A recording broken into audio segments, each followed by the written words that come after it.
process on game 1. They would push towers, but never give up one of their own. So.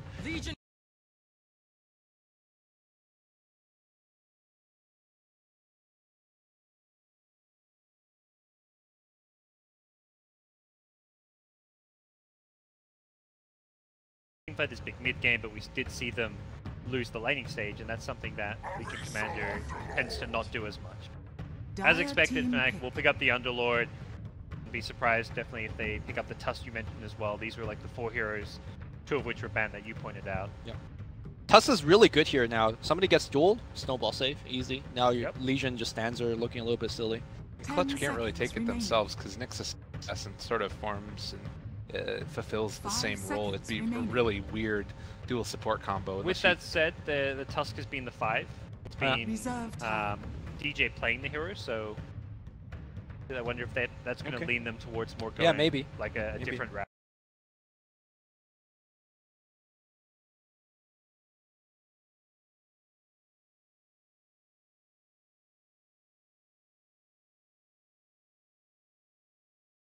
So it looks like Clutch is doing something different from game 1. Game 1, they say, okay, let's play within our comfort zone. We're going to go with a team fight thing. And now it seems like Clutch is making the adjustment of, hey, okay, you guys ran over us. We're now going to play basically, you know, the same kind of Dota you play and try to outplay you that way with a more tempo, lean LC draft.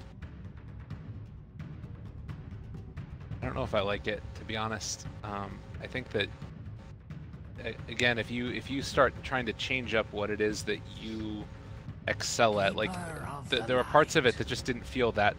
It didn't feel. It felt like there were moments in that last game where Clutch could have pulled it back into their favor. They got out of the laning stage okay, and I feel like if you go to what works as opposed to trying to change it up tremendously. I mean, Keeper of the Light, like all this stuff, it's reactions more to what Fnatic is doing, and Fnatic's still setting the tempo and are the ones that are making the dominant moves around the map. Like even just 3 picks in, I feel like I'm already just going to pick Fnatic to win this no matter what, just because I feel like they're going to play the way that they want to play. And QOPA, that's different. Who's playing the Bloodseeker now? Is this a 4-position Bloodseeker? I think it's Ajit playing the Bloodseeker. Okay. They had one game, I want to say, in the group stages where Ajit actually played it.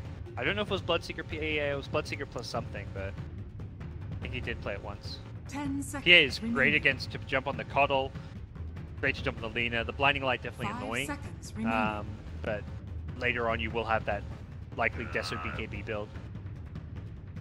There we go, Tusk, you mentioned the key utility hero to roam with to enable that mid lane a bit. Yeah, I remember talking on the, I think it was the panel yesterday, or even the first, it must have been last night here for day number 2 Southeast Asia, where Coddle was just unseen. We really just didn't see Coddle at all, and you know, talk about how Night Stalker was being banned a lot for good reason, so you know, maybe that could open up the doors for him, but just weren't seeing it. But kind of going off of the point that Lyrical is even making too, that Clutch is almost like they're reacting, they're changing up a bit right here, running a hero like Coddle, one that we haven't really seen much, not only from them, but in general Southeast Asia, just because they're down 1-0 here, and they maybe felt that in game 1 that they just need to do something maybe out of the ordinary, something that they're not comfortable with. So I wonder if that's going to affect things. Wow, a final pick Wisp. Jesus. Great Wisp game. I mean, you talk about saves for the Legion Commander duel. Well, there is one. It's Dunzo. It's Dunzo Parker. On the draft, you think? Yeah, I think so. It's going to be hard to... I mean, I see Clutch's draft, and I think this is actually a great draft. It's more, it hasn't been what they've been showing. It feels like can they execute it, right? Like, yeah. It's a lineup that, like, as good of a Fnatic lineup you could want for them. It's just funny, because I feel like if you saw these 2 drafts, like, in a pub game, and you didn't see these team names, you'd be like...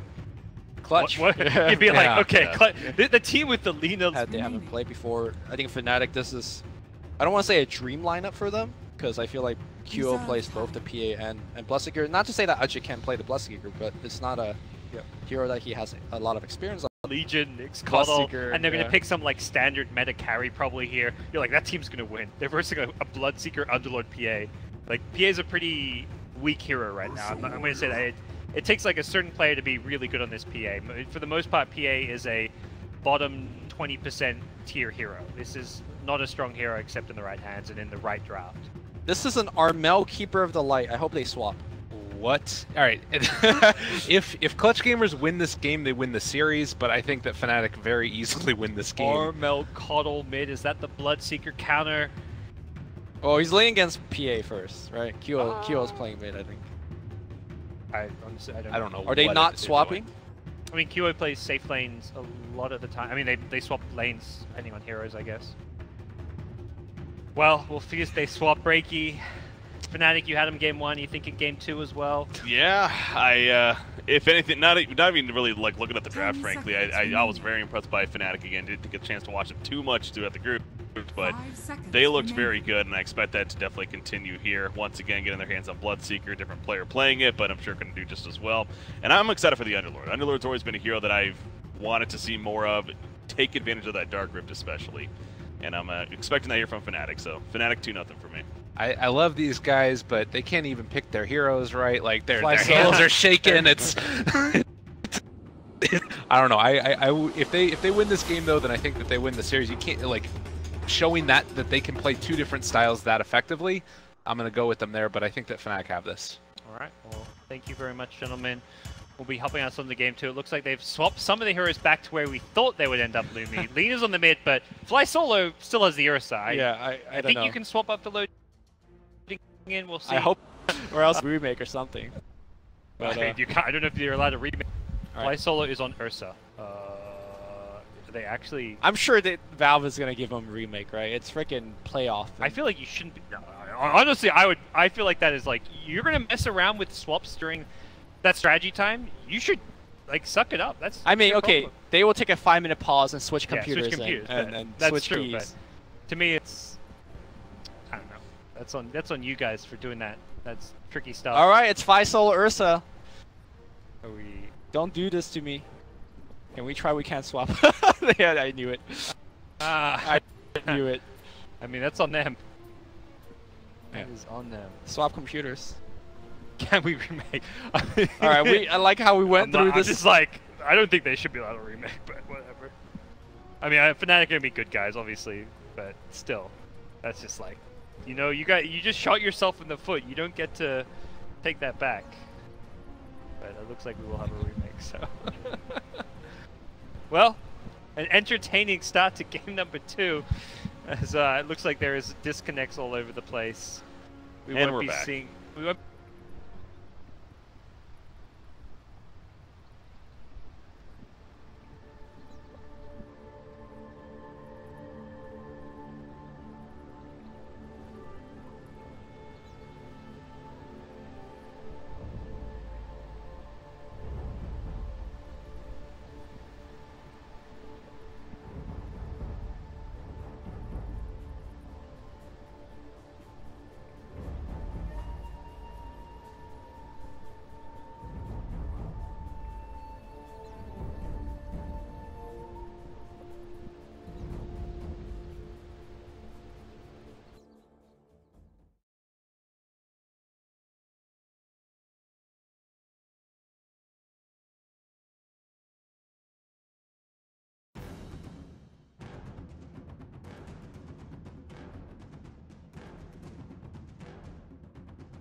Like, even is good for Vega. Yeah, absolutely. When you have a Slark against a tri-lane. First duel of the game. Will they be able to get that kill? Nick stays alive. Lift is there. Blake's back, and he's out of there. Close call, but he will take it out and to get the procs necessary in the moment of courage. That was really close, though. And again, it's another time that he's going to be forced pretty much to... Well, I guess he doesn't have to try himself full out. Muriel pressuring the real you here. Gonna force him back a bit. That little...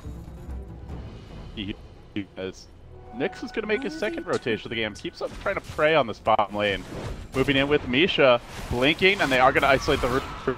Now trying to turn this one. The Carapace comes out, the TP inbound as G looks to get aggressive. Oh, they got the cold feet. Now G. One more auto attack would bring Nyx down, actually make it 2. He keeps them bottling up. Duel is available. G gonna get in range, so he misses that opportunity. Simultaneously, Muriel going all in for the Slark kill. The real use low. He's not.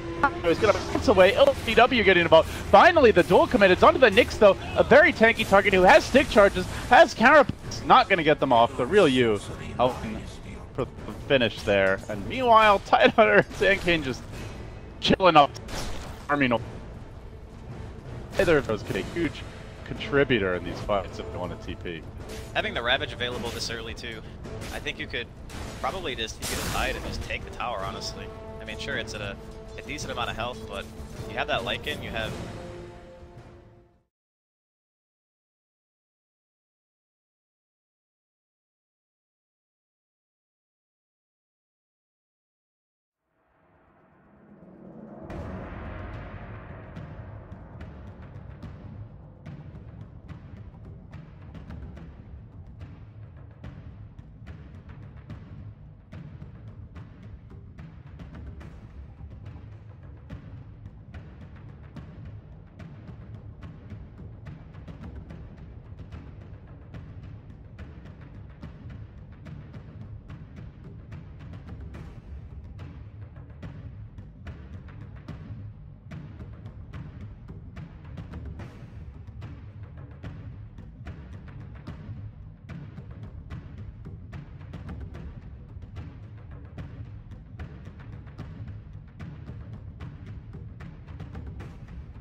Swiss format would have been fun to see it, I think.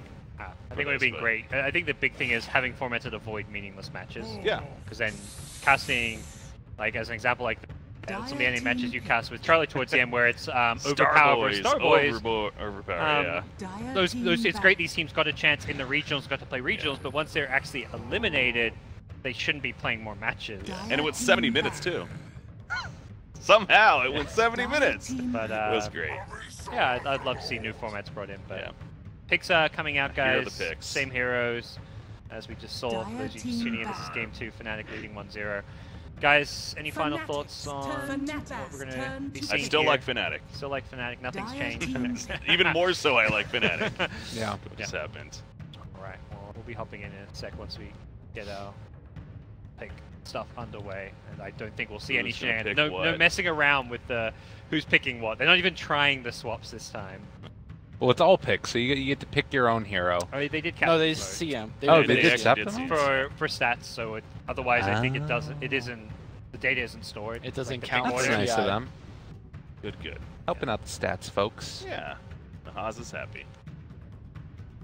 Well, I think that oh man, that's cool. We got it up right here as well. Oh. I think that it's a little bit tough. I look at the TV. I'm like, it's not. Yeah, that's a what? Whoa, that's some magic right there. Picture in picture, man. Induction. Awesome. Well, what I would say is that I think that it also is kind of a kick in the teeth for Clutch for tomorrow, that they're going to have to go down, and then maybe it will give them a whole day. They can see their two teams that they're off. They do lose this tomorrow, and likewise if somehow Fnatic also do.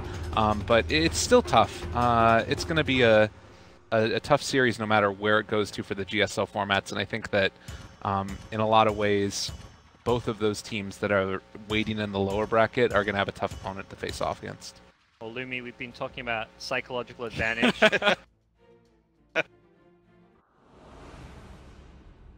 Mispicks. They got these guys ruined. Well, actually, those towers. Yeah, but did okay. Yeah. Well, we're gonna hear it. Thank you, Breaky. Thank you, Lyrical. Time now, Lumi, for game number 2. Fnatic one game away from. I can't. I don't know if I could be serious with all these tower discussions and mental things and whatever. But Clutch Gamer this time around does not do the patented 5-man smoking.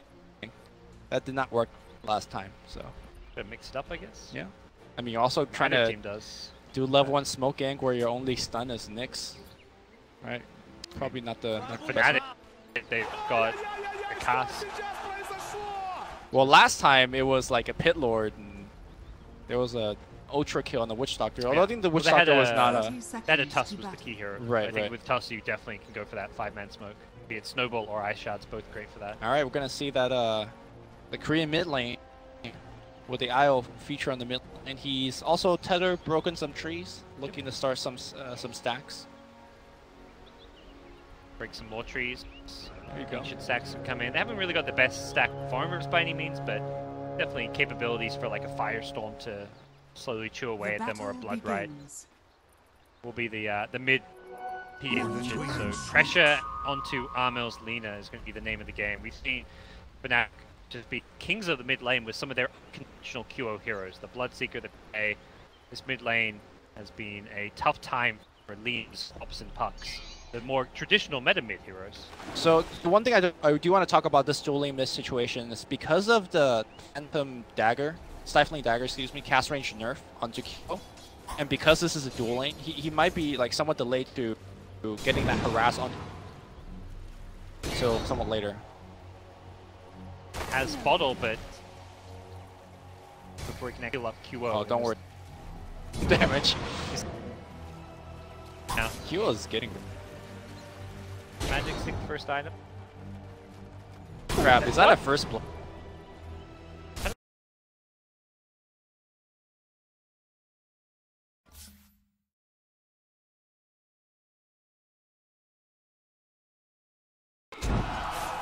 Finders, keepers.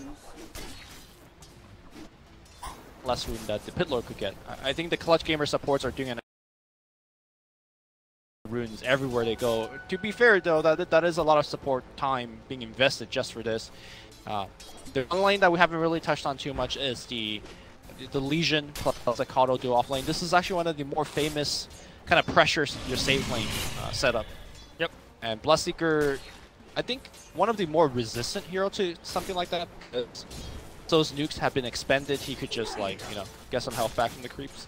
Yeah, I think Bloodseeker's fine against the pressure, but at the same time, they'll just be likely trading farm a bit. Legion and Bloodseeker, you can see both have alright so far. Top lane, Underlord also CSing fine so far against the Ursa. It's actually Ursa who's getting harassed quite a bit, salving up for now. That's the last of his regen. That's being Fairby gets impaled. Is the LSA going to be there? No, he's got a level 2 Dragon Slay, but QO just blinks in aggressively. Fairby does not have a tether as a result. Dagger's coming off cooldown right now. Not going to go press for it. I really love that decision by QO. Normally, like, your support being gone on, you kind of just back off, hope your support doesn't die. But by going on hard on Armel, keeps the support alive. Yep. Will still be, I think, Fnatic kind of on the back foot as a result. QO is taking quite a bit of harass. Io has to go back to base to heal, but I will come back. He'll TP in with a salve or even just full charges. QO should get healed up in no time. I think what this is actually doing with the Nyx constantly sitting in mid is pushing Io to mostly stay in lane and not stack, which kind of will limit Febby's item growth and experience growth down the line. So even though right now, like, it looks all fine and dandy for Fnatic, this is not their plan A. They're not getting to do the stuff that they want to be doing. Febby does get lucky this time with the top rune. Say lucky, it's 50-50, but... I mean, he just supported back. He had a full bottle anyway, so... he used his charges to heal QO. Oh, okay. He was, I think, 1 out of 3. And now he gets Nyx was actually camping his bounty rune, but Febby will get an invis into a bounty rune, and then probably come back mid and look for some further aggression on Armel's Lina. So now Bottle queued up. They want to consider even like the boots earlier against the PA's aggression, but we'll be hoping his Nyx can provide some support in that situation. Yeah, but I think the mid lane has been won by Fnatic. If you look at the level differential, QO is higher level than Armel, and he's got an IO sucking experience majority of the time, so... I guess the Nyx has been doing similar, though, I'd say. But for now, yeah, definitely Fnatic winning this mid lane. Kind of been the story. We talk about Fnatic, they want to win the lane. Clutch Gamer is normally more the mid-game team fight, but this time they have drafted more of a lane-oriented lineup with the Coddle plus Legion lane especially. But it doesn't really feel like they've dominated the lane. At the same time, it does feel like you see the CS, it's almost even across the board in all 3 lanes. Witch Doctor, decent CS as a support though. Some jungle neutrals, I imagine, mostly the CS has been picking up. Yeah, he's been doing a lot of pulls. Bloodseeker, one of the better heroes to kind of tank towers, or tank under the tower because of his ability to regen HP. So you can do that as a support for the Bloodseeker. Ajit is about to hit 6, so people need to have some TP. And that's the one thing that I've noticed about Fnatic drafting a Bloodseeker. They will always generally draft at least one, if not both supports having stuns. Because early on, the Bloodseeker will be ganking most likely with the support, so you can't TP out against the Rupture. It's not just Ajit coming, but QO hit 6 in the mid lane. Okay, bottom lane, they have gone in, and Ajit going to get vision being low, but the Shrine is there, so we'll get back to it, kept safe. That was the IO rotation. Mid lane's been abandoned by Lina, and I want to say it's kind of a necessity at this point, because QO with level 6 phase boots has pretty much a free kill on Lina if Io is there to kind of back him up with a tether when he goes for a dive. Even if Io's not there, if Lina misses the LSA under panic, you're just dead. Here we go. Just instantly blinks, looking for a crit. The LSA does get dodged. Nicely played by QO. RIP right here. Armel's going to go down. Coup de Ra gets the kill. The TP comes in.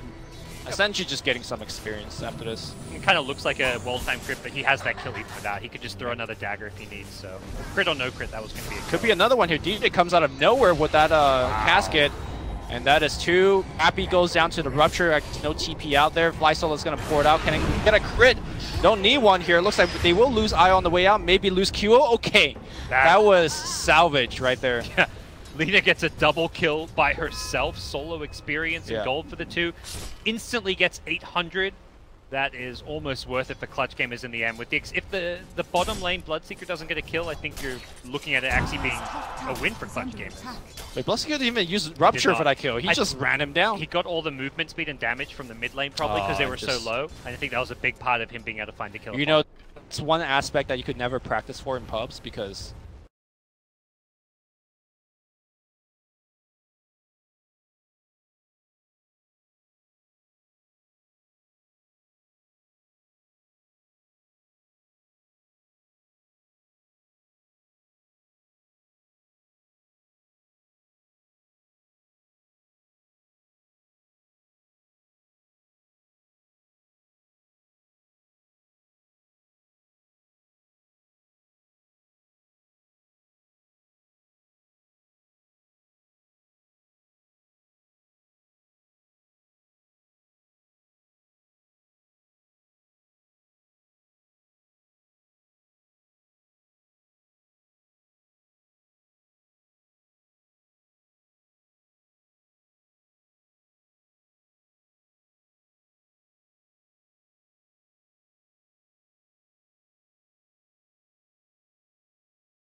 PA's going to stay mid, but here is the Rupture. Who can he find? They know it's coming. Look at the position here. Gabby's in the trees. Nyx might tank one for the team.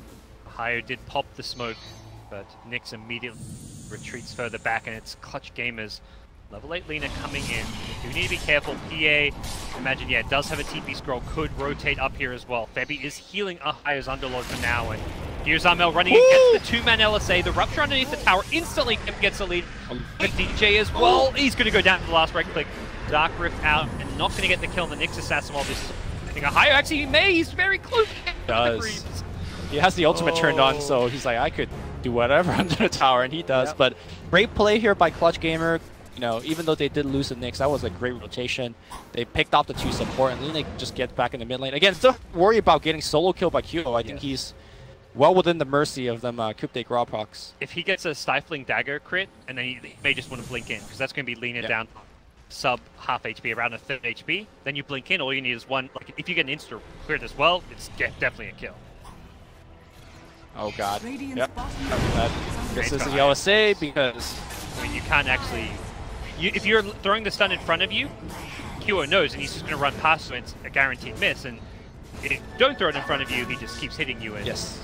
You've got to throw the stun, but at the same time, Behind it's you, impossible almost. to land. Yeah. But if you throw it behind you, then he doesn't know he's not going to run behind you. Yeah, What you can I guess do is turn to run and do the stun where it's like at your feet. So it's kind of like Sort on top of. of you, but even that is, I don't even know if that's... The problem with that is that the dagger is... Okay, I'm at the point to say that even if he hits us, I think he might still die because the dagger cooldown on Q is so low. Yeah, I don't Landing know. it with tether movement speed and phase boost is probably... I've just seen QO dodge every single thing. Right. Going back 2 games ago, when they were versing Minescu, was it? Or Execration. Yeah. And also, I think this guy has just played this matchup too many times. I cannot say that Armel has played this mid matchup enough times. Ajit is continue his residence in this lane. Early Drums. drums. Yeah. That's different. Very different. I guess I mean, he's the kind of solid. Right? He's the one who takes low risks. Yep. You know, maybe it looks like puts himself in too much danger. Nyx rotates in. That was a Vendetta Impale, so straightforward kill. But I think considering Ajit's playstyle and how he fits a duo, going for like a drums and BKB build makes sense. We're gonna see Rappy looking for a duel here. Ohio, is he gonna flight mode out? I didn't kill him during the flight mode. Duel's gonna come out here. The root coming through. A little bit of sustain. Oh my god, to get out! Close. He almost got the kill on Legion as well. Boy, Ohio ported up top. To the shrine. Okay, maybe I think he managed to wanted to click the shrine, but not the end of the world. He is quite fun on that Underlord. Mid lane, they've gone aggressive. They found Nyx. Get the tower as well. DJ getting the last hit on that one. Get his 6 from the creeps, I believe. Go now. Deathward comes into play. He's gone for the max Maledict build, but dealing with the Legion in lane. Them a lot of damage output as well here in the mid game, but not really what you'd normally expect out of a Witch Doctor. Rotation coming up top here, and Fnatic could run over this Kato before they even push the tower. He just put a defensive ward, so he does see it coming. Radiant's bottom tower He's is under gonna have to attack. port out right now. In fact, they're gonna to trade towers. I think this is probably the smart move here by Clutch Gamer. I also want to talk about the item choice for Lina. I think the Bloodstone build is not the build this game. You need a way to defend yourself against the Keeper of Light, or not Keeper, the PA. And I think something like a Guild Scepter is just better. With that said though, maybe he's expecting to get some Cressy attack and Blinding Light to help him out, so there's also that. Well, they're going to defend bottom while looking to take top. That's what they do best, man. Yeah, we saw this last game. They take towers while defending towers. Cask onto 2. Say goodbye and good night to Rappy as well as Gabby in the bottom lane. Looking for a turn kill. Lina, QO getting low, gets brought down. Dragon, there, Ajit though. Pretty fast, can chase this one down. Armel needs a nuke. He gets the stun. Nicely played. As a slave, he's going to get this kill. Oh, he got Witch Doctor though. The Death Ward kind of kicking in. Boombacks gets rooted up as well. DJ has mana for a cast and just the magic pick. I think the bounce too, and it looks like that will be the end of that. Nice turnaround from Clutch Gamers to at least equalize the kill exchange at bottom, and they killed the cores. Just, well, 2 of the cores. Underlord and Witch Doctor surviving a win in gold. It's not over yet. We're gonna have Mana League to actually get off stun on Ohio, I believe, and that's gonna set up the duel. That is going to be another one. DJ now this time around does. Oh, the rescue maybe not going to be enough here. Ooh, but the PA coming back and that's going to be big. Looking for the kill on Boomback. Does get the run. It's resetting again. But now they're going to go on the left side. Kato just dies.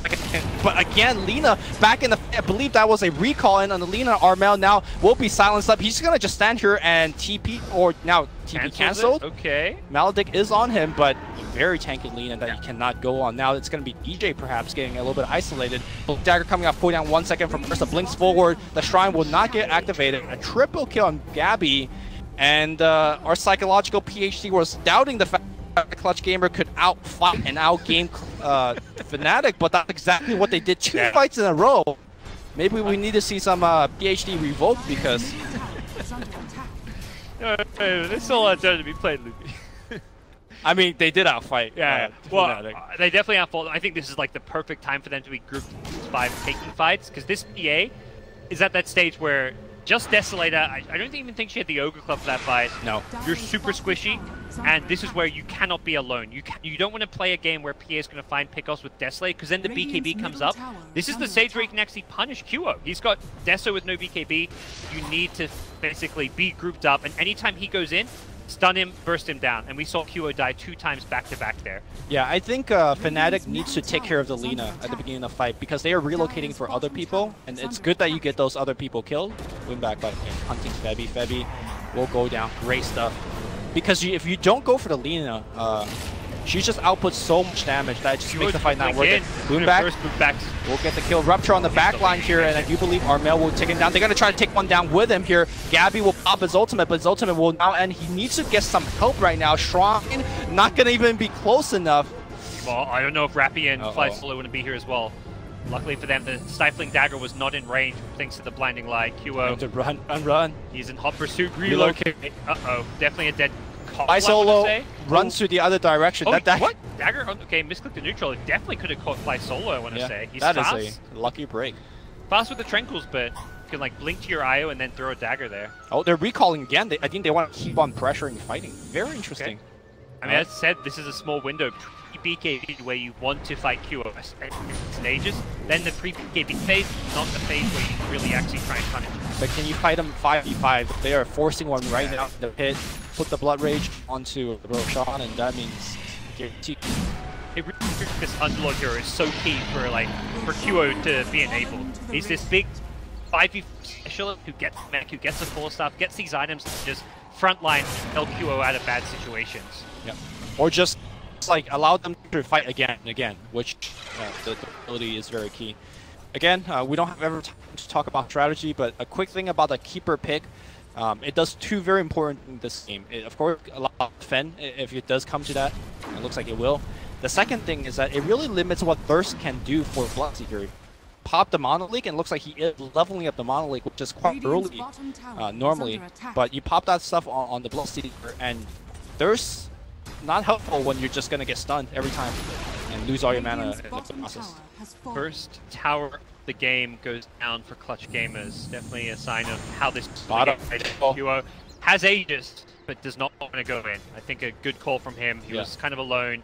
They're looking to find a fight and relocate in. Boombax is there, as is the Ursa. Question is, will get jumped for this bottom lane. I think Clutch Gamers realize what's going on. Whoa. Yeah, very common setup. You send 3 heroes to the enemy side of the map, try and engage, start a fight, and then relocate. The smoke. They want to actually get QO. This is bold. They have defensive. Okay, you find the back line here, and in fact, dude, they find the. Can they burst him down? Yes, they can. The Lina is in position, but QO though gets one. It will not land again. He's gonna try to TP. No crits. They will lose another. So trading 2 just for an IO kill. And you gotta keep in mind, this is a lineup that says, all right, we got a favorable trade. Let's go get some building. So these are very costly fights. And just fighting in general is something that you kind of keep mentioning Fnatic to do. They've got this Dark Rift that enables them to just fly around the map. They had 3 top. It's actually, they've got 2 IOs on the team. IO can bring the PA top. At the same time, Underlord can bring not just himself, but the 2 teammates bottom. So wherever there's a fight, Fnatic can show up with the entire team. Bottom here. Looks like Boombax does find Febby again. Can he get off the kill before he tethers away? Pops a magic wand. Blink. Overwhelming odds. Will get the job done. They are doing a very good job making sure they kill the IO every single time, which is key. Blinking in, blinding light though, doing some work. The RNG doesn't look like it. All right, and now he's loses a bunch of his mana, but still in fighting shape with 180 though. Blink duel. Who's he going for? He wants the supports, but he doesn't get close enough, and that's going to be a dead Legion Commander, I've got to imagine. Yep. The Blood Right will zone out the entire team. Oh. 2 crits in a row. He does have his ultimate turned on. He's just back here. He's gets 4 stuff away from the Lina as well. Okay. They are playing and positioning so well. QO just wants to keep on diving. Fly Solo cannot stand up to this Desolator. Oh my god. QO decides not to dive the base. This is the new QO. The QO that doesn't dive bases QO. You know when he backed off earlier when he went into 3? Yeah. I had the same thought in mind that this is his new QO. The old QO would have just went and lost his Aegis. This Fnatic, they haven't. I think they've had a dent to their confidence because they have not had results as a team. They're about to have results right now, man. Yeah, they are 1 game away from getting to TI. I mean, that's the thing. They failed to qualify for LAN after LAN in SEA. Well, TI, end of the day, none of that matters if you're at TI. And that is exactly what Fnatic are very close to doing. Clutch gamers need to find a way to turn this one around. It's still a very small gold deficit. Yep. Just a bit above 3,000 gold separating the two teams. QO does have Aegis, but that's going to be gone in a minute and a half. Problem is, it's now been replaced, or at least for now, added to by a BKB, so he can continue to play aggressive. Very hard hero to deal with. This is like the most pub strat ever, but that's QO. And we don't mean that in like a negative form, right? It just takes the ultimate. This reminds me like Dota 1 Navi, just like run at you and just fight you on the tower, kill you on the tower, and make it look real swaggy while doing so. I mean, more recently the Dota 2 MVP. Right. I mean, that was QO. That is QO. Yeah. It's some different teammates, not the all Korean team anymore, but. It's to me, this is very much a similar playstyle. I think Ahaya is perhaps playing slightly different to like what Forev used to do, but as a whole, I feel like Ajit is filling in that MP stable carry role, and QO able to just play as aggressive as he wants. It's on the high ground. Boom back. Okay. Press the attack. They bring him low. Okay, he's got the Aegis. I'm not. They want to commit onto QO. Here comes the Guardian Greaves, the Meg, everything healing each other back up. The Urn as well. Already used the glyph. This tower made it go down. Impale's gonna hit LSA, just blowing up the creep wave. Blood Rage. Oh my, Blood Rite, excuse me. So annoying, just forcing all of the reposition QO constantly being juiced up. Here comes the Luminant. That thing's not max right now. Rappy looking for the duel, not gonna find it. Aegis down. That was also the last Urn charge, so they can't actually continue to hit QO up, and they'll back off, but good damage dealt. Yeah. Tier 3 tower would have been ideal if they could start taking those shrines, but ultimately Fnatic know their limit and do back off. I'm looking at the wars right now on Clutch Gamer. I wonder if those are a bit overzealous. They were good when they were placed. You know. Yeah, I'm seeing what you mean about that. Yeah. Okay, a couple key things for Clutch Gamer to do right now. Rappy needs to find his blade mail because so far he could only go for the supports. Could maybe start thinking about some of the cores if he does have blade mail. Still though, I don't think he could win the blade mail duel against the PA if the IO gives the defensive heal and the overcharge. So he's still in a very tough situation. Second, look for pickoff. If you could just break them up, prevent the 5-man group up, then you have a good shot. But it's tough because relocate and the dark group. For pickoffs, you need to go as 5. And that's exactly what they've done. Smoked up. They're going to find the IO and the PA. He does get the BKB off, so he should survive the duel. This is what happens after. QO is going to get a kill. The Madman, he won't stop. He's looking for Armel. Who's Invis? Just have protection. The sentry's there. Armel jumped on by QO. Turns for the stun. Oh no! Down goes the Lina. Bloodstone charge is lost. QO is not done. Oh, the crits are coming out right now. 3-for-1 exchange. It was the buyback. It was the dieback. But it doesn't matter. The IO is picked for QO. As long as he doesn't die, it's okay. All for QO. Yeah. QO for himself. It's like QO for all. No, QO is all about. QO is bringing W to the team, right? Yeah. So QO for all is fine. And now we're gonna see a tier 2 push. Everyone is just gunning for these crypts, gunning for these towers, and they draw the line up top. They want to basically get rid of the backdoor protection and just run straight top for the tier 3. And I think tier 3 is really the building they really want. Or are they backing up? Play safe. The respawn soon on Ursa, perhaps a little bit spooky, and also alive very early with the Bloodstone charges, so they're going to back off, probably play around next Roshan, I guess, Lumi. Okay. Or just finding pickoffs, you know. They've got the high ground, they've got great ward coverage around this top Dire jungle. Even around that Dire Ancients over on the right side, they've got a ward blocking a medium camp, but that's mostly just to give them some vision. You know, I think we're talking about what Fnatic's doing, but I was trying to figure out what Clutch Gamer can do, and I just can't, for the love of God, come up anything because they try everything. They try to fight them, you know, they try to look for ganks, they try to 5-man smoke, and nothing has really worked out. And I think that play there was the perfect play. It was just QO BKB before the duel. If he doesn't do that, they get both kills, and it's a huge win for them. So just unlucky. Like, can you make the same play again though? At this time, they're expecting I think you have to make the same play. You have to keep looking for those. I mean, you said pick off Dota. I think that is the play. Hope that you can be a little bit faster, or QO is going to be a little bit slow with his BKB. Okay, well, hoping is a key word here, I guess. Yep. I mean, a lot of it comes down to vision. If you have vision there, perhaps you can just instantly blink on the PA with the duel, but they didn't maybe have the exact vision they needed. Boombacks on the Knicks, definitely a good scouting hero to have, and something they can look to play around. Scans flying about, hits absolutely nobody. The next item I want to talk about is Armel working towards a Silver Edge. So, I mean, getting rid of the blur is decent. And of course, actually applying that minus 40% damage output on PA can be extremely relevant. Yeah. I think it's really nice just because it means Gabby doesn't have to for any kind of MKB himself. He's going straight into the BKB, so he doesn't get kited around by stuns, and he can actually fight better. And this means Lina kind of allows the Ursa to do more damage in a fight. Yeah. What an interesting item build on our Pit Lord. Normally you see Greaves and Pipe, but Solo Crest I guess is pretty common, but the Force Staff, I guess it combos very nicely with Aj's ultimate, but...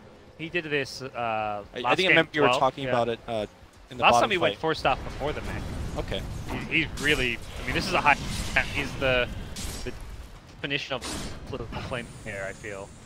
Always, I mean, when he was playing with Mushi, me and Winter would always joke about how this guy is just like always there babysitting Mushi, making sure he has a good game. Force Staff is that kind of positioning item. Yeah. And there's also they do have on the Witcher as well. I mean, now. it's never a bad item. It's like one of the most OP items in the game. Everyone can buy it, so it's like it's equally OP for both teams. I'm starting to believe that root shit like prevent Force Staff. That'd be kind of cool. I mean, it stops so many other escapes. DD rune. Is he going to use it for? I'd like to see him save it. Sure. Yeah. Oh, he's heading to Rush. Yeah, he knows he needs to be there, but see if the Dire team can stop this. Nyx is in the neighborhood. Warrior Snipe, maybe? Got him. Yeah, Or not got him. They definitely can't. That's the actually other crazy thing about Firestorm owns Rush. Well, I think it's more of the Blood Rage that also owns That's Roshan. But yeah, Firestorm actually does an absurd amount of damage to Roshan. Does he not have any like resistance to the percentage? He has I mean, sort he of, has crazy high... I mean, the magic resistance of Roshan has been nerfed over various patches, but... I remember the first time I started seeing Underlords in the meta, and then I saw teams killing Roshan. I was like, holy shit, how's that Firestorm like... I mean, Firestorm did like 20% of Roshan's HP. They have Blood Rage, Solar Crest, and a PA. Or PA double damage, right? So... Blame El Duel? Is this the time? I mean, he's got Aegis, so... Not worth throwing your life away when you don't have buyback, perhaps. That tower is about to be thrown away, so... Kyo is coming and defense sacrifices. Oh god, the Force Staff. And now he is in. The Pressy attack gets him back out, but the Rupture is still on him, and he now has to Sudoku for his team. 34 seconds without the Lina. Tier 3, okay, good blinding lock. You know, just buying every second that you can. Kyo with the Solar Crest up front, still looking very healthy. And now there is daggers are flying out. That is bash and a crit at the same time. Kyo just ignoring the heroes, focusing on objectives. Well, he's on a hero now and going hard. Fly Solo will not survive. Ursa needs to pop his ult. He pops the BKB. They don't care. And now it's QO going inside the base. He still has Aegis and BKB. Not triggered just yet. Gabby. He's aware of. They get the duel, but there's an IO tether immediately. He's losing this duel and losing it badly. Next the Nyx. Bro. 1k crit from QO. Easily demolishing CG. The creeps are still in the top lane. Siege creeping in the range tracks. This means they can actually take the mid lane as well. And I don't think they're going to stop here. 2 melee racks advantage. At this point, Fnatic have a commanding lead. I think that smoke that they did on QO and he activated KB. It was an unfortunate, quick reaction by QO, but I think that was it for Clutch. Right there. And it was one of those things where even if it worked, it was still like they were behind. Well, they needed that to work. Yeah, they needed it to work, and then even then, they would still be playing behind. Fnatic's just Roshan positioning advantage meant PA with Aegises and like Cheese to back him up, IO Cheese potentially, whatever it may be, is just insane. Alright, they're gonna go for Ajit instead, but I don't know if they've been taking name. Ajit has not been the one. It's QO. QO blows up the back like Lina. He's not done, he gets a double, he's going for the triple, and GG's called. Fnatic are going to Seattle alongside TNC. I gotta say, Clutch Gamers are my boys, but I've got to lead Dota right now. Baby Dota, says Armel. He's definitely been a big playmaker on that 4-position role. I'm happy to see Fnatic back at TI. It felt like this entire year has been lackluster from them. They were a dominant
middle barracks.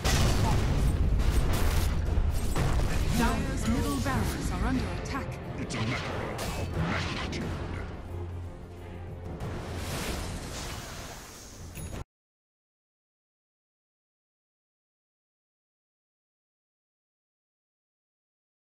Invisibility.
The seeds of fortune. Illusion!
Loaded to the gills!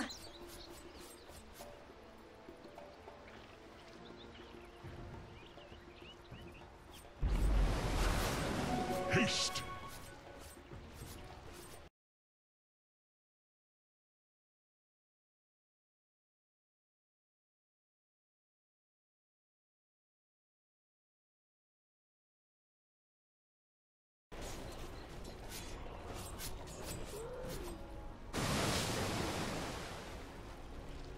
Time is money.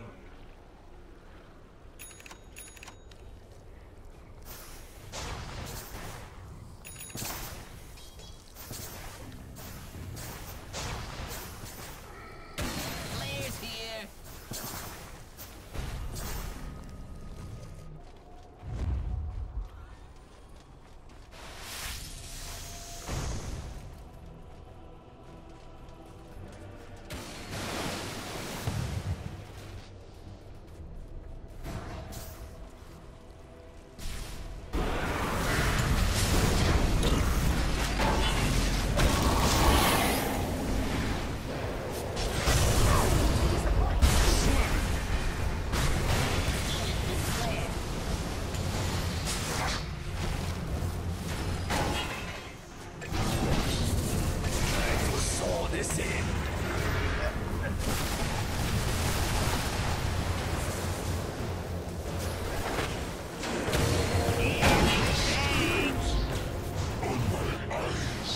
bottom tower is under attack.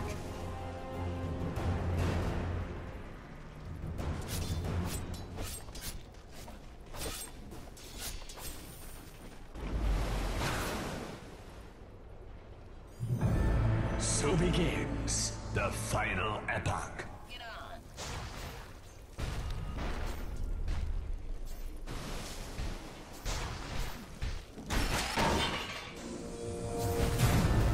My valor shall be proven this day. The earth thanks you.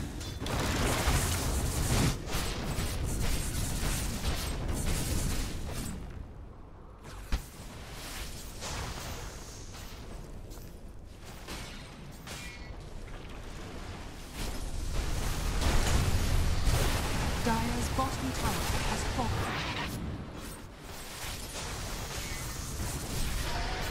Eruption!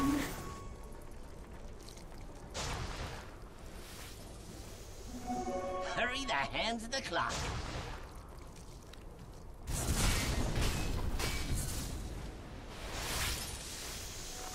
Titus.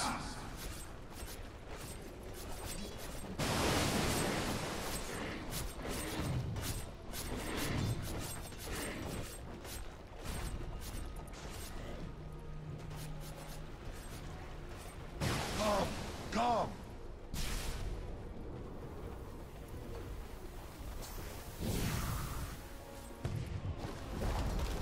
Dire's top tower has fallen. My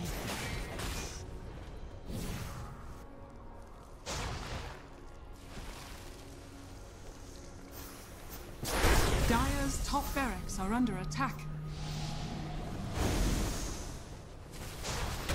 boom! There it goes.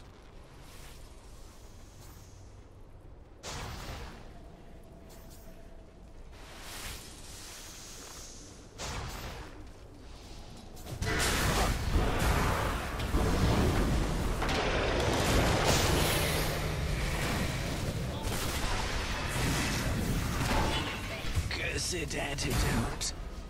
I have seen the future. Invisibility.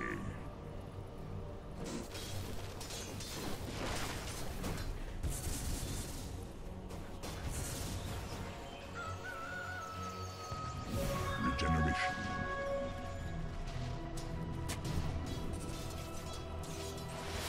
Fire.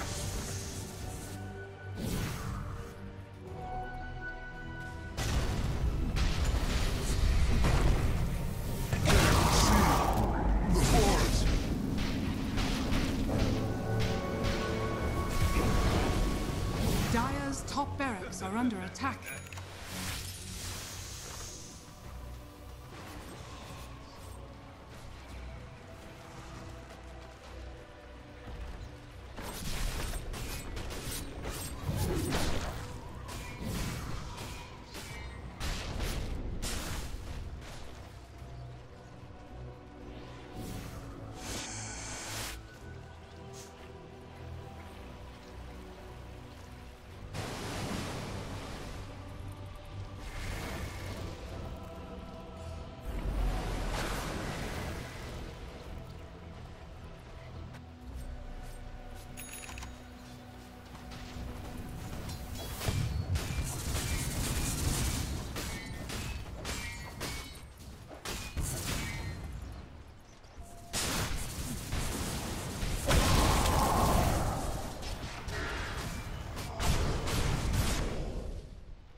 Time is money. As foretold. Gold for me.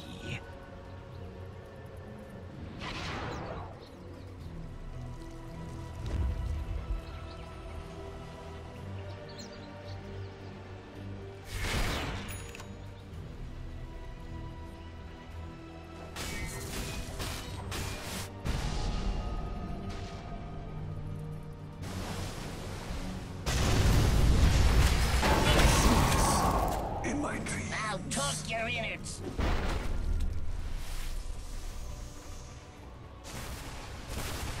Dire's bottom barracks are under attack. And it's up.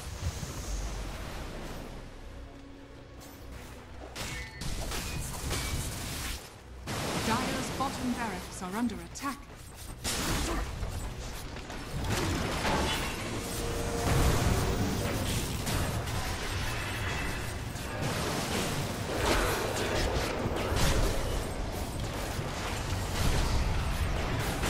Dire's top barracks are under attack.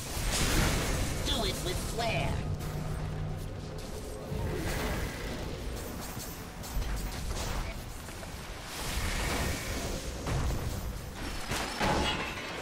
Dire's structures are fortified.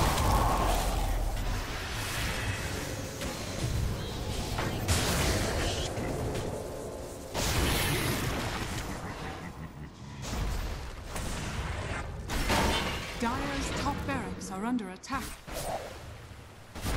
Sit antidote. Nature's wrath. Dire's top barracks has fallen. Fire humus.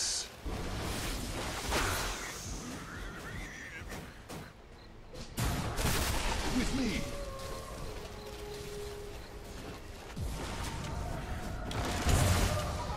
On my works. Arms for the dead. My wounds heal.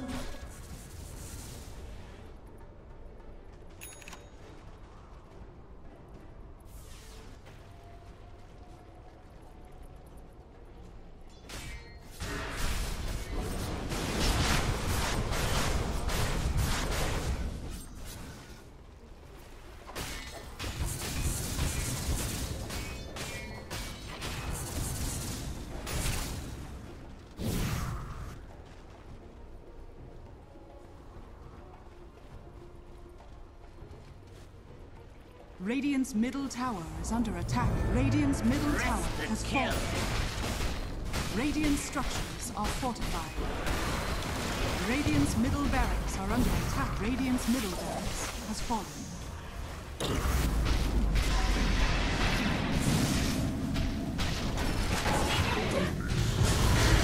Rise against the tide.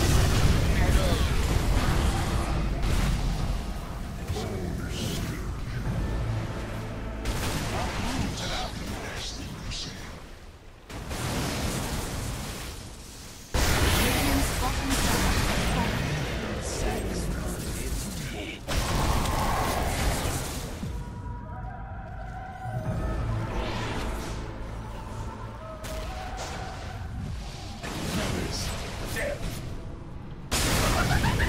The glens of Molly.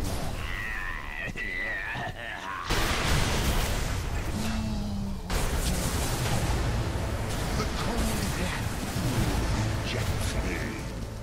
Double kill. I see.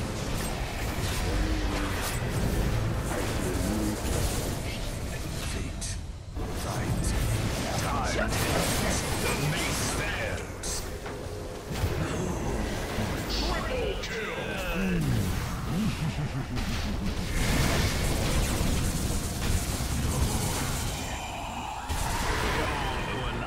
Dire's middle tower is under attack. Radiant's middle tower is under attack.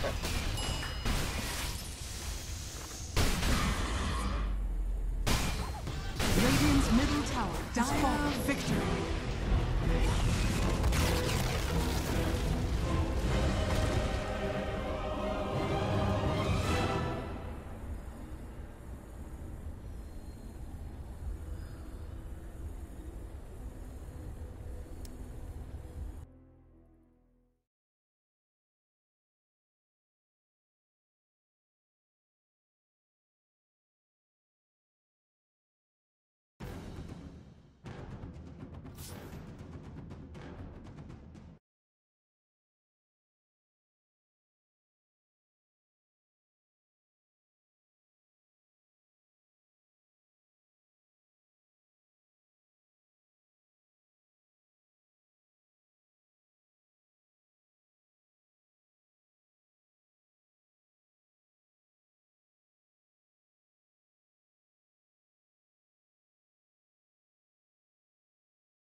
remaining. Reserve time.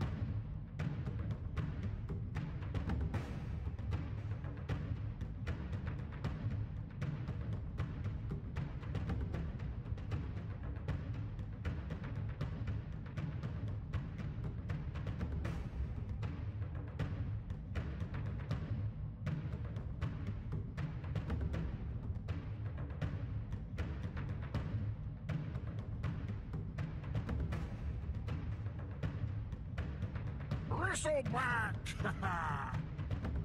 Dire team pick.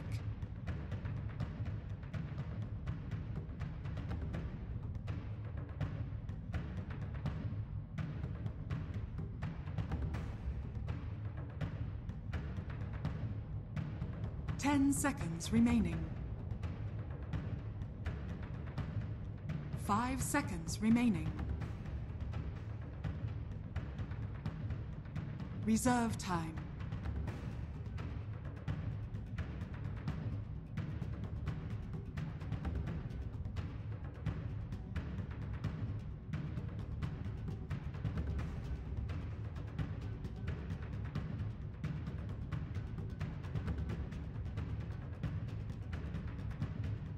Bounty Hunter.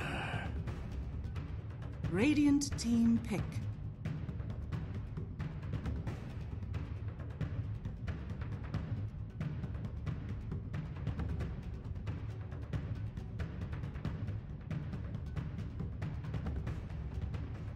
Seconds remaining. 5 seconds remaining.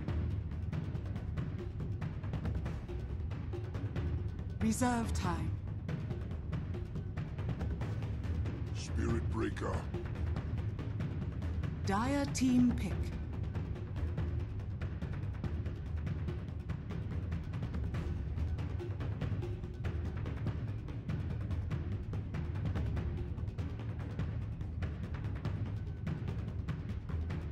Seconds remaining.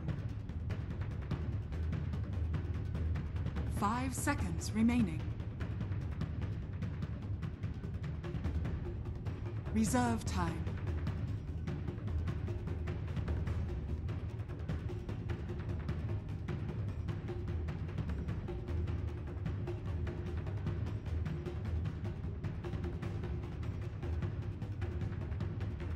Ursa Warrior.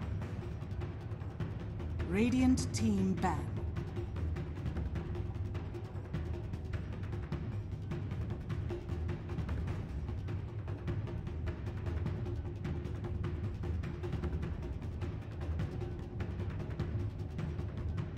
Seconds remaining. 5 seconds remaining.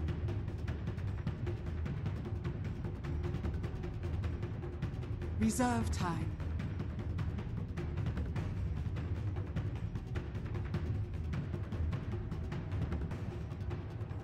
Seconds remaining.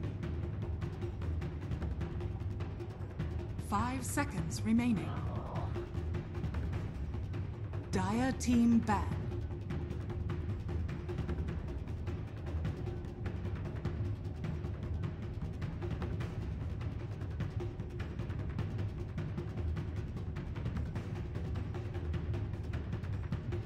Seconds remaining. 5 seconds remaining. Reserve time.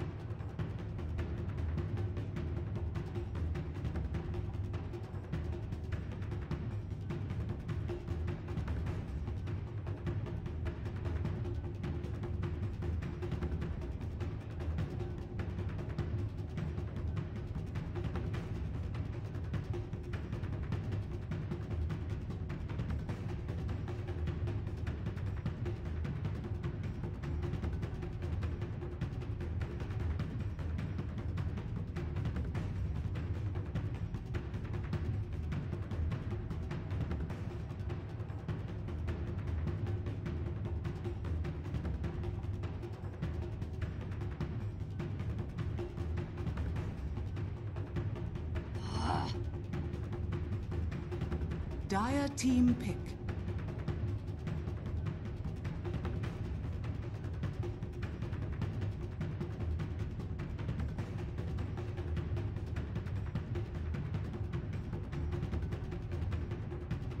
Ten seconds remaining. 5 seconds remaining. Reserve time.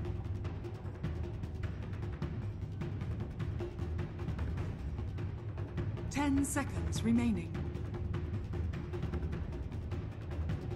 5 seconds remaining. Mirana. Radiant team pick.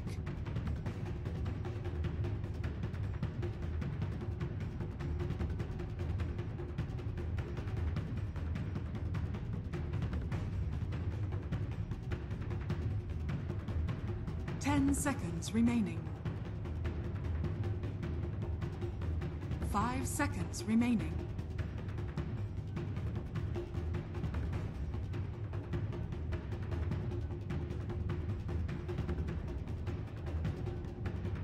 Yeah, sticky. That's a good way to put it. Kind of a gross lineup to fight into, and there's bugs and snot and poison. It's just ugh, gross. And Ursa is gonna have a rough time against this Venom. Oh god, yeah. This is a very hard Ursa game.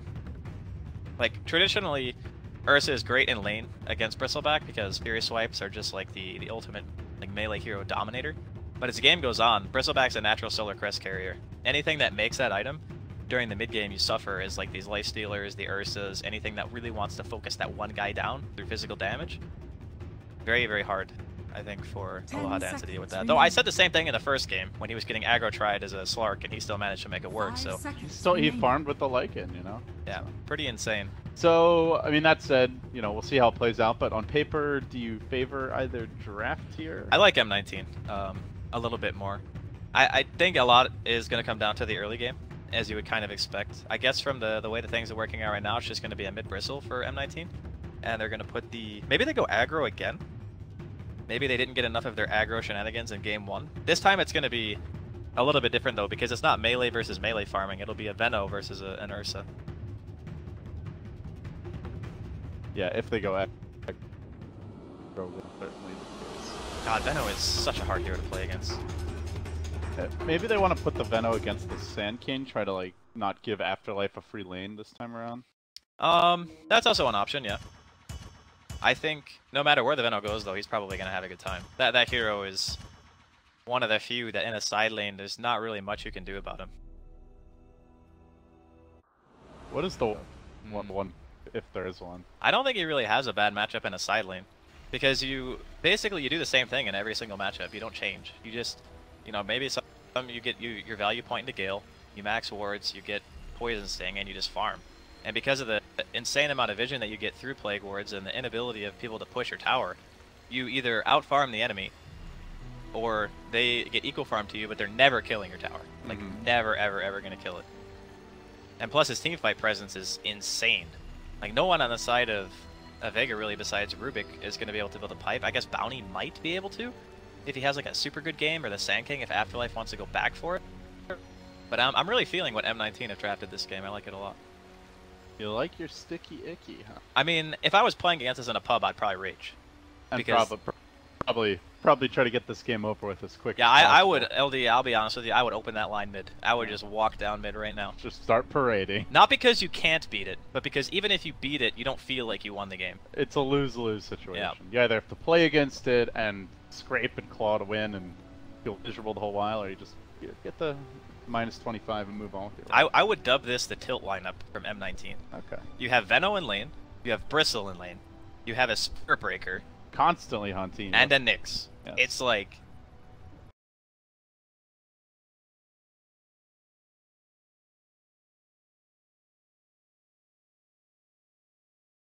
You wanna... No, I just mean like personality-wise. Like, who's the most tiltable player on I think Vega? Afterlife tilts pretty hard from this pubs. I don't know about Shioma. G's pretty chill, actually. I think it's quite hard to tilt him. Aloha Dance is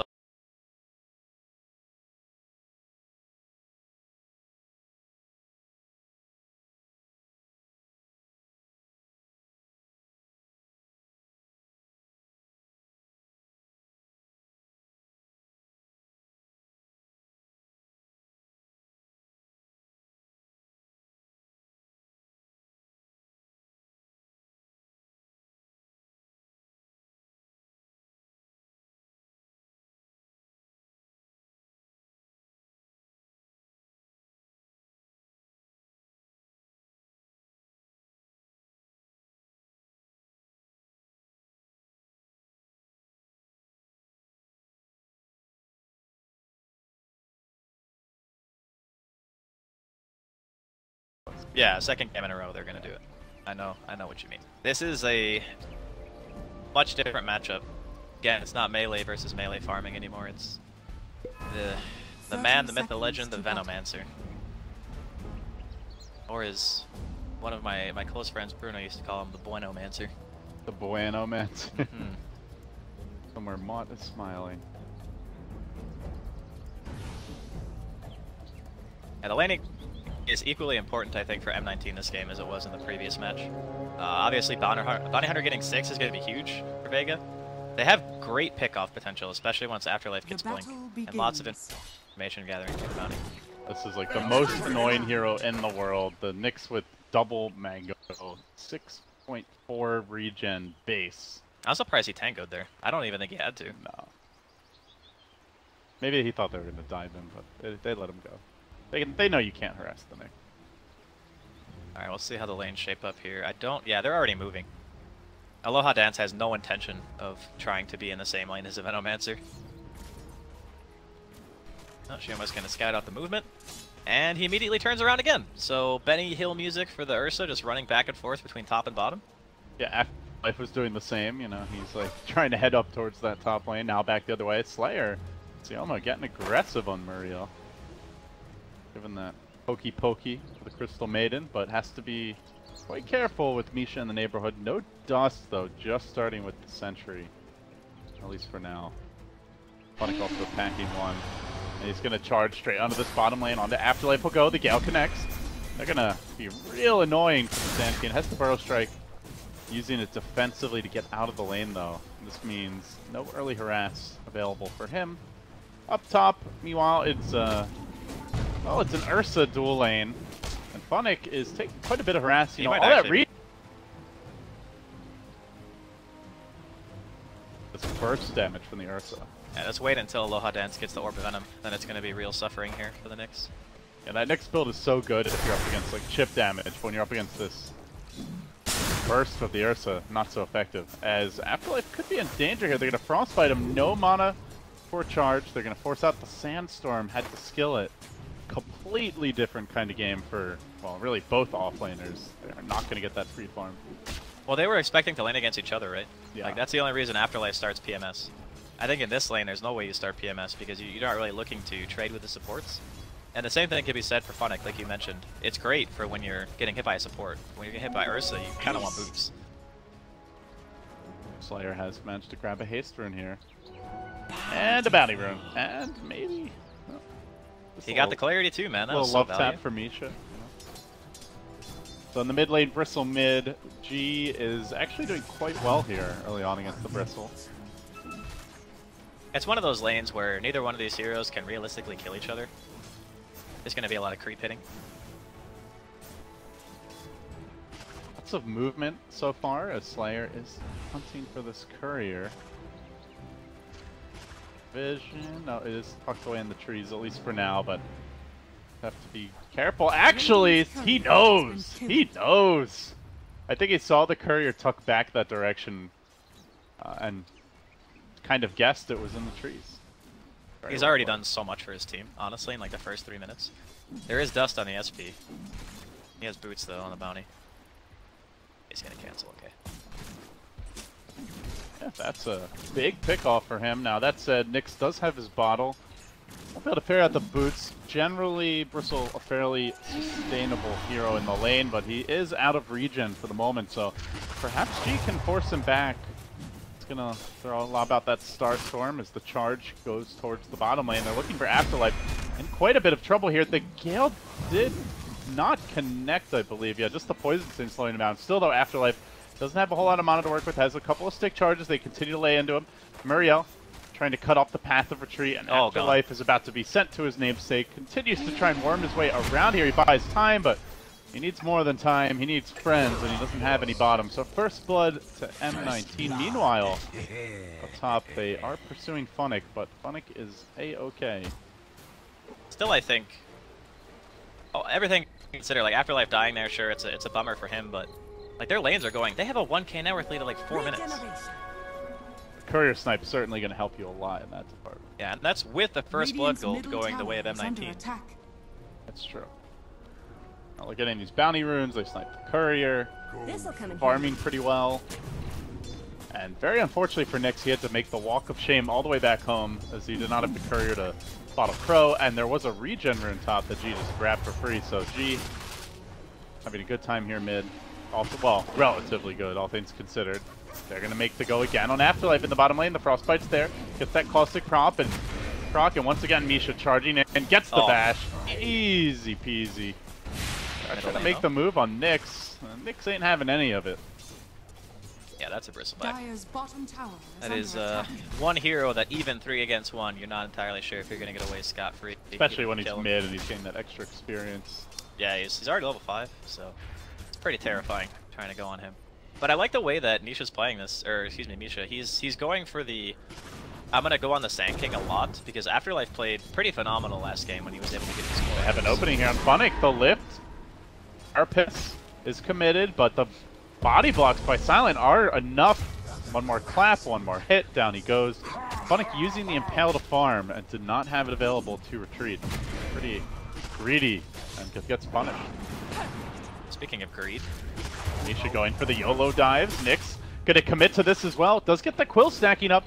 G though is hounding him from the rear. Muriel comes in with the Frostbite and the save. Could have been disastrous if that Bristle also goes down. They're gonna try and up here and reset.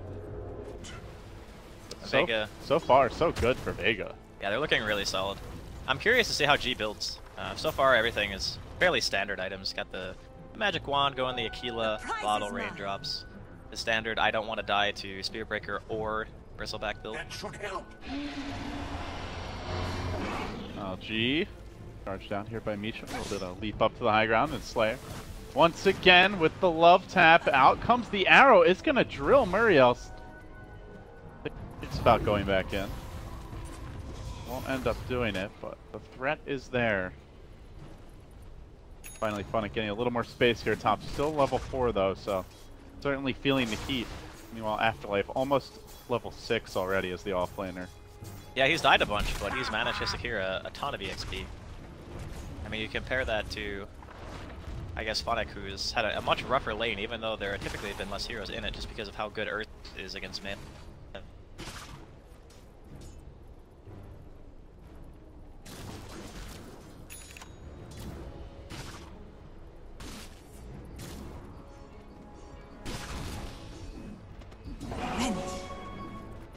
Be in a hurry.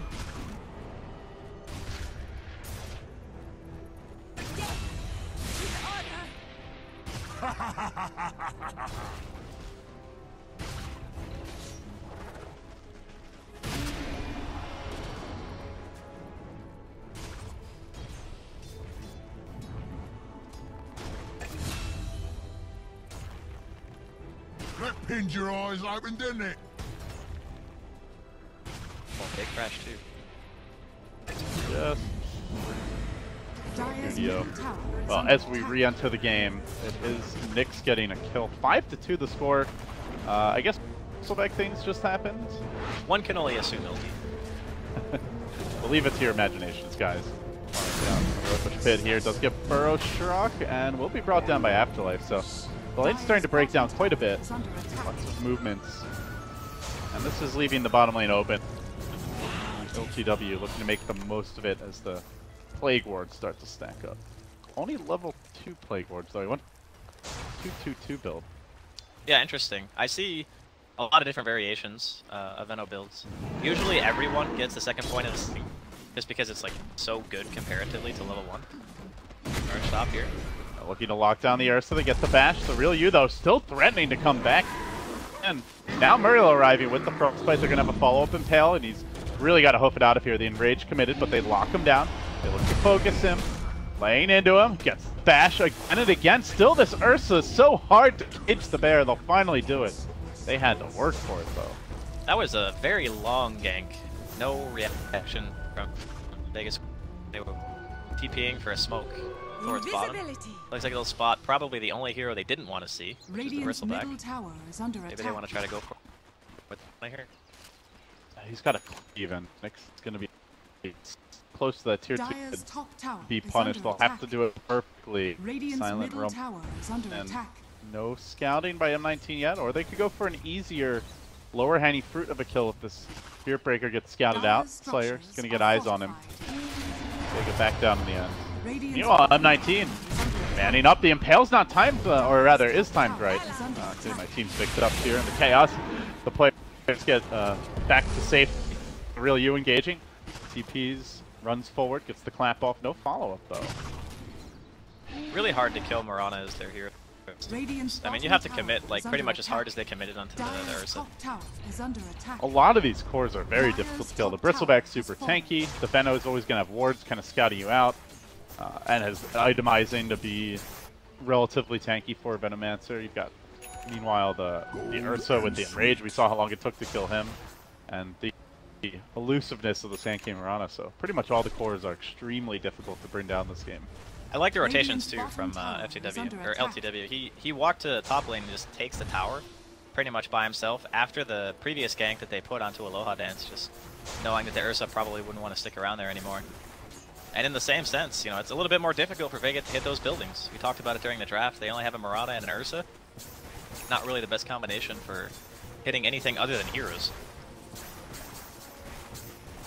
Yeah, these plague birds are quite the pestilences. They are going to find Tioma. The Frostbite cancels his TP, likely going down, and meanwhile they're chasing for more. The charge comes through.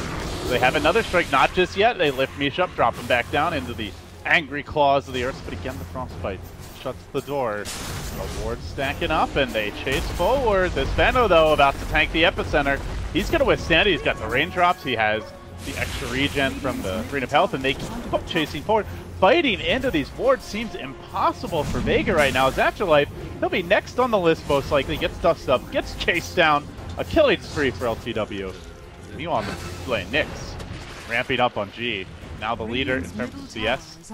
Checking the net worth department. He is on top there as well. It's looking like a very different early game here for M19 in game number 2. Their mid lane and their safe lane are both crushing it, as you've already mentioned, and the Sand King is going to have his Blink Dagger, I guess, probably 16 minutes, 17 minutes at this rate. He's only got 700 gold on top of the Tranquils, so Afterlife is... He's definitely having some struggles, but once he gets it, and once Track is online, which is another big thing, could be a good turnaround point here for Vega. Spirit Breaker just keeps on charging. Heads towards bottom. To get out there a bit quicker. Doesn't really want to go on the Bounty Hunter, but good news for Vega. Sioma is closing in on his level 6 as we approach the 13-minute mark, so Track relatively soon, but I guess the question is, Andy, like, can they actually kill these fours? The Veno already has a force staff, he's already tanky, Bristle's gone for a hood, so hitting these track kills easy, but Vega look to make up for that durability of M19 with sheer numbers. If they charge in the burrow strikes there, they will connect on the Nyx, locking Putting down, taking him out. Quick, relatively easy as it turns out. Meanwhile though, LTW is going to CP away, and they'll look to shove this bottom lane in. Tier 1 is at 1/3 HP or so. Just trying to keep their outer tier towers alive for as long as possible. Once G gets the Aghanims, that's going to be a really nice thing to be able to de-push. Just keep the waves out all the time. I assume he'll probably go for like the Blink Lincolns build that we used to see when Mirana was... The Blinkins build? Yeah, the Blinkins. I think it's really good this game because first off, you're against Spirit Breaker, and if you're just relegated to side lane pushing, having that item against Spirit Breaker is the best feeling in the world because you don't feel like anything really kill you, unless the Nyx is right on top of you and the Spirit Breaker is ready to charge, in which case you can still die. But it's a lot of resources to commit for M19. Well, speaking of charges, one coming bottom, Misha. Not gonna to that though. You want Slayer on the hunt, perhaps looking for a courier.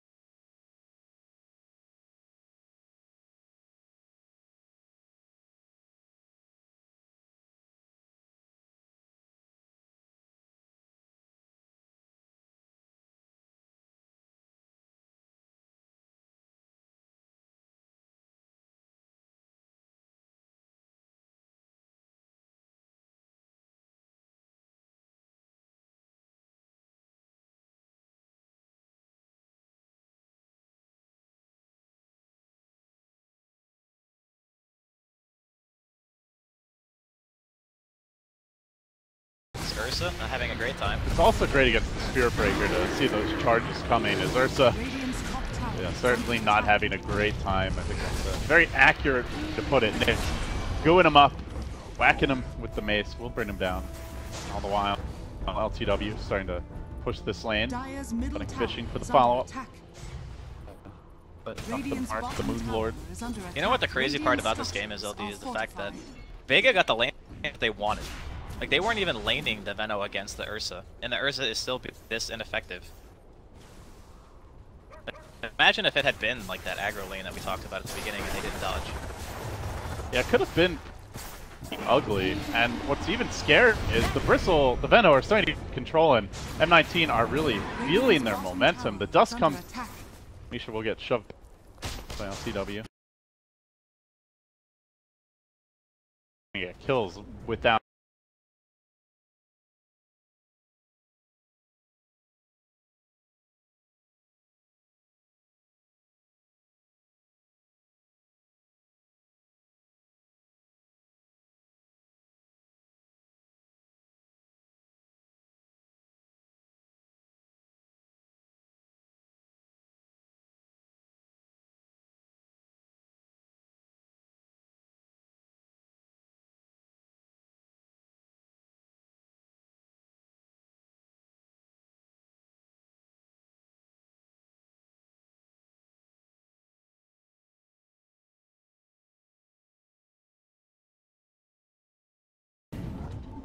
In the neighborhood, they're going to get the lift off, they're going to drop him back down, toss him in the middle of the team. Fnatic with a dream stun connecting on two, and now Nick surges into position, but stolen by Sun. He's facing the Ursa, getting him killed. Indeed it will, one by the Rubik. Now Misha, the run, the real you, looking to bring down the Space Capitals there with the save. Zones it back, freezing field. Silent coming in with the Carapace once again, and now the freezing field stolen and potentially getting turned back the other way. No, instantly gets canceled from the looks of things and won't be able to get much done with that. Now Silent going to tick down as the Nova, the Veno damage over time stacks up. M19 do manage to avenge their fallen person. Vega kind of get baited into an ultimately bad engagement just because of the tracks. Like, you could see how bloody they were. There were so many heroes low with track on them. If they could get those kills, I mean, obviously taking the Bristle down is huge. You can see that even at a kill deficit, and the laning going the way that it did, you know, Vega are still pretty much neck and neck in regards to overall net worth, less than, well, about a 1,000 lead for them currently. It's like mitigation on the caustic damage, well played by Fnatic. Afterlife trying to get out of here. He burrows on two. He does not have the TP cooldown for 3 precious seconds, but into the trees he goes. He blinks to the south, right past Misha, tucks himself away. See you later, buddy. Nice escape for him. Slayer though. Oh, that track to live to regret. There's support coming in with G in position currently under cover of Moonlight Shadow as they chase. Looking for Silent. The arrow point connects on Misha, will bring him down. However, GEEK's Carapace in turn stolen by Silent. Monoburn now lifting up and slamming down Fnatic. He will fall, losing the Nyx. Meanwhile, the other Nyx trying to run for this Ursa. Has his back turned, at least for now, though. He is still pretty low, and Crystal Maiden going to bite. Well, 3, probably 4 with the failed force after fighting to get over the ravine. He's in all kinds of trouble. They're turning back for the Bristle, holding him in position. The real, you can't finish him off. Oh, the quills are stacking up, Andy. This could get ugly. Jeez. Nyx might go back. But it's to the rear. Oh, no, stays alive. The hood regens there. Even with the track, they can't finish the job. The Spirit Breaker could forward. Looking at the G kill. He gets another strike. One more auto tackle. Do the trick. Maybe not. G lives on a hope. Finally, the Veno hit brings him down. Mamma mia, what a crazy fight. Now, Sioma with the long range. A pestilence here bottom. But he is also being good in turn. Yeah, this is a super back and forth game. That was 8 kills, that fight. Jesus. Full team wipe in the end going against Vega. These skirmishes, though, you gotta be really careful. You're playing against the bounty hunter, you know? They do end up taking down Shioma, like, near the start, but you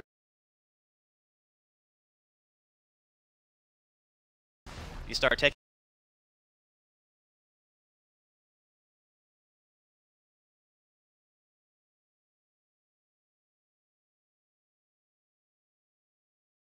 here by Nyx. What do you think of the Radiance in this game?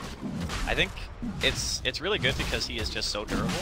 We saw during the last engagement they were attacking him for what seemed like ages. So Roshan's going to be done here by Vega Squadron. They have the DD on the Ursa and an arrow to help out, so this should actually die pretty easily. Well, G is trying to cover this.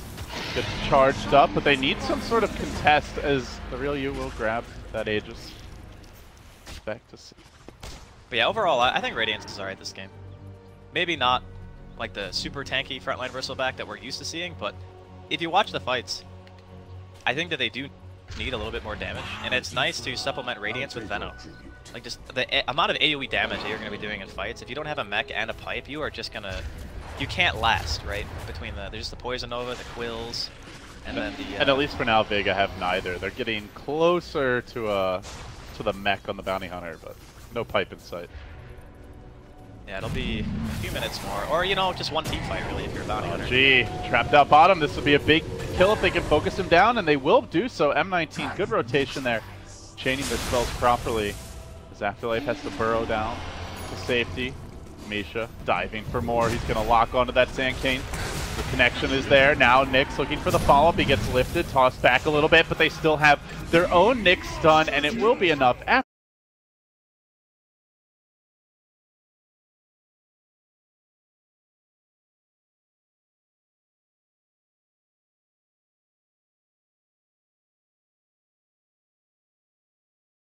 Great at being able to kill the Bristle, and then I can transition into maybe like MKB later on and go for more of a hybrid build instead of just the pure wave clear split push, because if they don't have another hero that hits towers, it's still difficult for Vega. Like, sure, you can trade a lot of money by fighting with track, but you need to actually win those engagements. Well, Nyx going back and being a team player as he will queue up the pipe now instead. What a guy. It's what they need. But it's not what he wants. Yeah, it's he wants that shiny aura. It's a choice to be able to fight, I guess, into the Aegis if, you know, Vega Squadron decide that they want to do some aggressive move. Because it's great against the Sand King and the Mirana Aghanims as well. Negates a lot of the damage out of it. Fnatic is looking to set up here on G, but there's just no backup in sight. Need a charge and a +1 at least to kill him. Mirana is already very tanky, but is pushing pretty far. Back up from the neighborhood, so it looks like both teams pressing towards the enemy safe lane as we will see LTW completing now the Maelstrom. Not going for that super heavy teamfight nuker build, is gearing up for some more DPS of his own. Sonic is prepping, ready to go in on the bottom lane, lobs the stun out from the trees, and now looking for the follow-up. The Carapace timed just right as the Real jumps in and into the waiting arms of the Venomancer. Trap now sprung, and the extra cards looking to be deployed. Charge forward for Misha, knocking G back on his heels, and simultaneously they turn back for the Real They cage him, they kill him once. Can they kill him twice? The Epi comes through Afterlife looking to send M19 there! What a great counter initiation, Vega, though. They need a little bit more. The mech comes through. Nyx is healthy. These Quills might turn the tide. He stands his ground, but he's facing towards the Ursa. TP's away.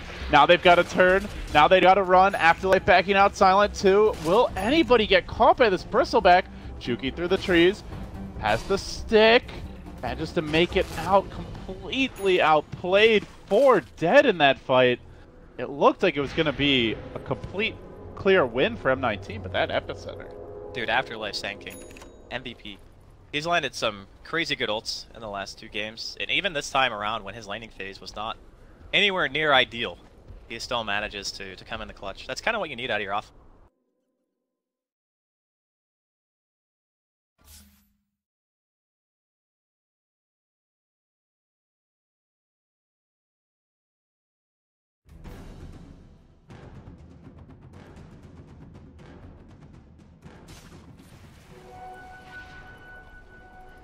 But it was close.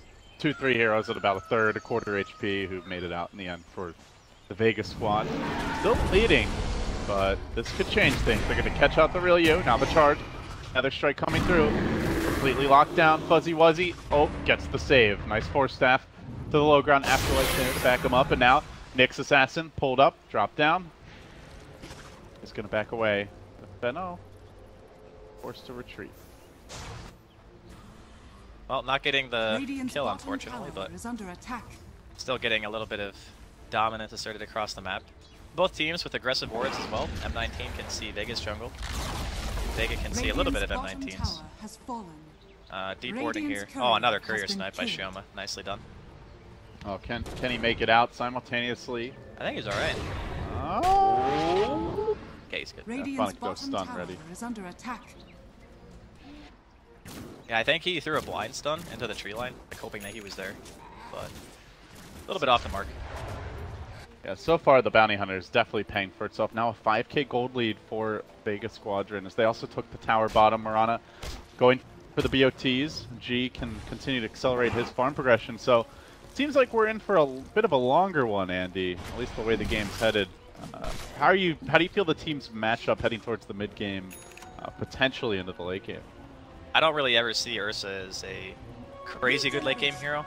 Like a mid game is pretty much the only game I think for an Ursa. So I think that Vega, if they can win a couple of really big fights, you know, secure another Roshan, then it'll look really good for them to be able to finish it out. But against like a late game Benno, you don't even talk about support heroes like Spirit Breaker, for example, Nyx, the Bristle getting his level 25.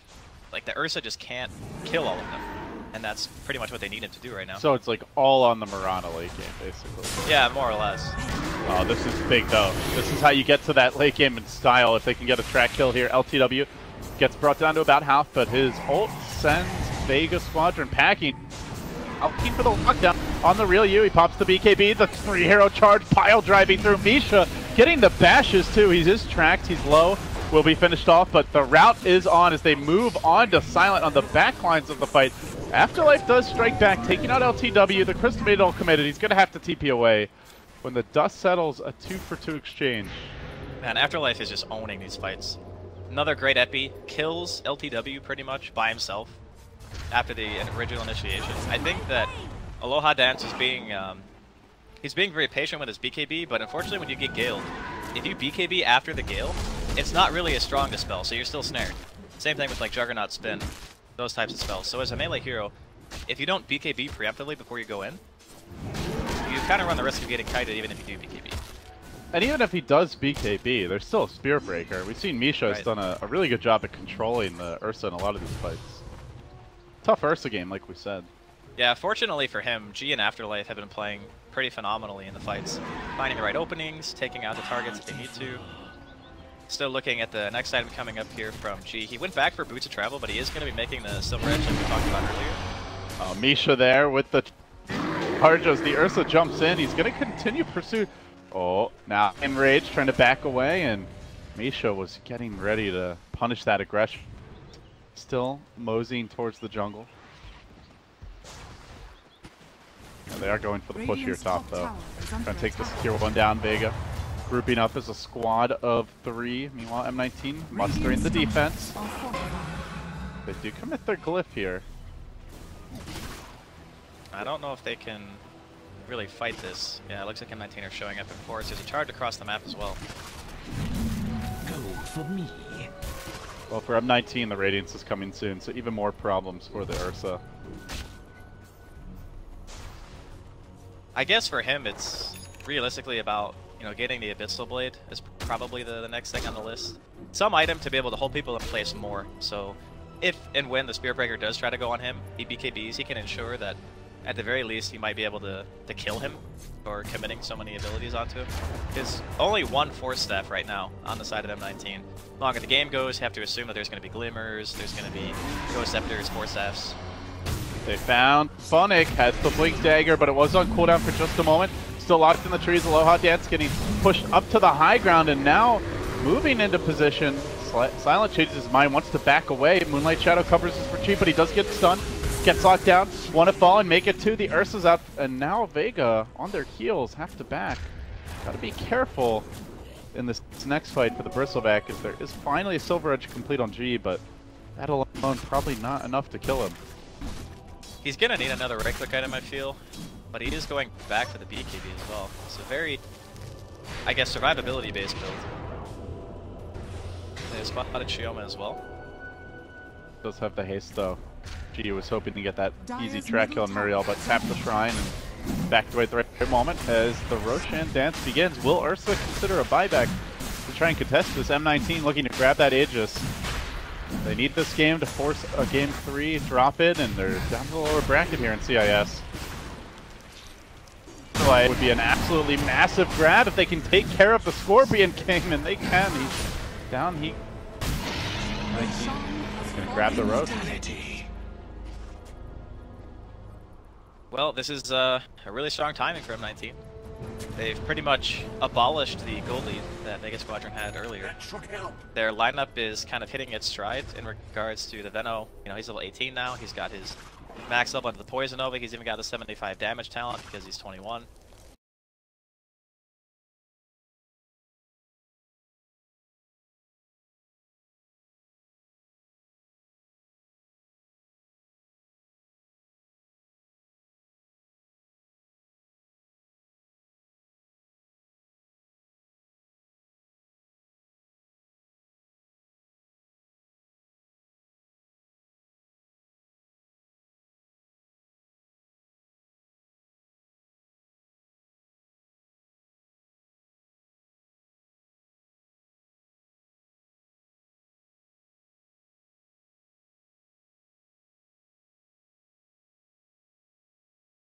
I don't want to give up that tier 1 for free.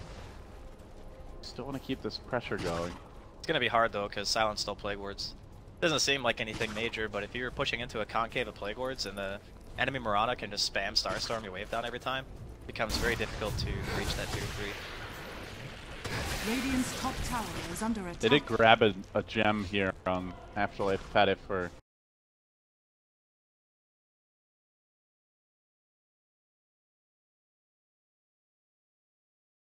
start the fight. You're not entirely reliant on that Vendetta initiation.